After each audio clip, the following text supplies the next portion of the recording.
membahas terkait dengan tugas 1.1A8 koneksi antar materi. Terkait dengan kesimpulan dan refleksi modul 1.1 pemikiran Ki Hajar Dewantara.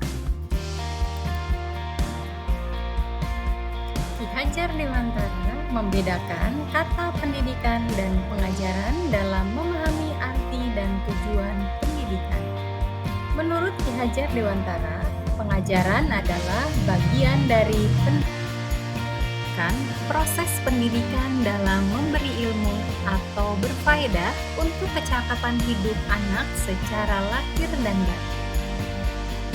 Pendidikan memberi tuntunan terhadap segala kekuatan dan kodrat yang dimiliki anak agar ia mampu mencapai keselamatan dan kebahagiaan yang setinggi-tingginya, baik sebagai seorang manusia maupun sebagai anggota masyarakat. Pendidikan adalah tempat persemaian benih-benih kebudayaan dalam masyarakat dan merupakan kunci utama menciptakan manusia yang beradab. Maksud pengajaran dan pendidikan yang berguna untuk kehidupan bersama ialah mendekatkan manusia sebagai bagian dari persatuan atau masyarakat. Manusia merdeka adalah manusia yang hidupnya lahir atau batin tidak tergantung pada orang lain, akan tetapi bersandar atas kekuatan sendiri. Murid terlahir dengan kekuatan kodratnya masing-masing. Pendidikan itu hanya dapat menuntun tumbuh atau hidupnya kekuatan kodrat yang ada pada anak-anak agar dapat memperbaiki lakunya. Ki Hajar Dewantara menjelaskan bahwa dasar pendidikan anak berhubungan dengan kodrat alam dan kodrat zaman. Guru harus mampu mendidik anak-anak dengan cara yang sesuai dengan tuntunan alam dan zamannya sendiri, dengan tetap mengutamakan kearifan lokal, sosial, budaya Indonesia. Refleksi modul 1.1 yang pertama. Apa yang Anda percaya tentang murid dan pembelajaran di kelas sebelum Anda mempelajari modul 1.1? Saya menganggap pembelajaran hanya sebagai transfer ilmu semata sehingga saya lebih fokus pada ketercapaian materi. Menganggap semua murid memiliki kebutuhan yang sama. Saya tidak mempertimbangkan karakteristik murid. Nilai kognitif menjadi acuan dalam tujuan pembelajaran yang saya laksanakan. Pembelajaran dianggap berhasil jika murid telah mencapai KKM.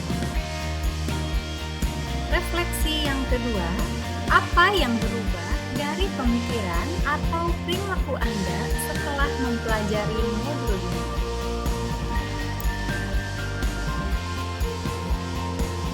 Pembelajar bukan hanya sekedar transfer ilmu, melainkan menuntun dan memerdekakan murid untuk dapat menumbuh kembangkan potensi yang dimiliki sesuai dengan minat dan bakatnya.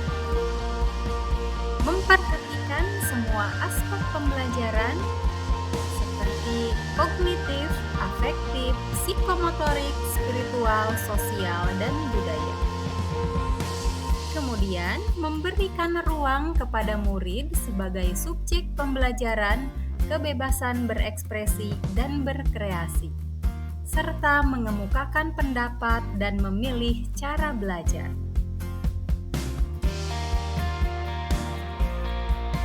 Refleksi yang ketiga, apa yang dapat segera Anda terapkan lebih baik agar kelas Anda mencerminkan pemikiran Ki Hajar Dewantara? Di refleksi yang ketiga berkaitan dengan strategi yang akan diterapkan. Yang pertama, memahami dan mengenali karakteristik murid dan memberikan pengajaran yang sesuai dengan kebutuhannya. Strategi yang kedua, Menggunakan metode pembelajaran yang bervariasi, inovatif, dan kreatif dengan memanfaatkan teknologi dalam pembelajaran. Strategi yang ketiga adalah merancang dan menerapkan strategi pembelajaran yang sesuai dengan kodrat keadaan murid, baik kodrat zaman maupun kodrat alam, serta relevan dengan konteks kebudayaan. Yang keempat, melakukan refleksi terhadap proses pembelajaran yang telah dilaksanakan, seperti amati kelemahan dan kekuatan. Strategi yang terakhir atau yang kelima, yaitu memperbaiki praktik pembelajaran yang mengutamakan kebutuhan murid agar terwujud pendidikan yang berorientasi pada murid. Demikianlah paparan tugas 1.1A8 koneksi antar materi yang berkaitan dengan kesimpulan dan refleksi modul 1.1 pemikiran Ki Hajar Dewantara. Terima kasih, salam guru penggerak.